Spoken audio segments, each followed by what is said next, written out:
ভয়াবহ বায়ু দূষণ ঠেকাতে পাকিস্তানের লাহোরে ঝরানো হলো কৃত্রিম বৃষ্টি। দেশটিতে এরকম ঘটনা এটাই প্রথম।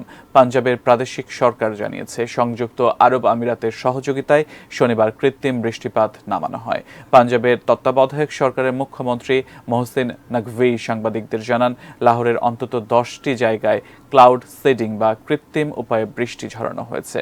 যেখানে বৃষ্টি ঝরেছে তার আশপাশের 15 কিলোমিটার বা 9 মাইলের মধ্যে এর প্রভাব পর্যবেক্ষণ করবে সংশ্লিষ্ট কর্তৃপক্ষ। লাহোরের বাতাসের মান কয়েক সপ্তাহ ধরে ক্রমেই খারাপ হচ্ছিল।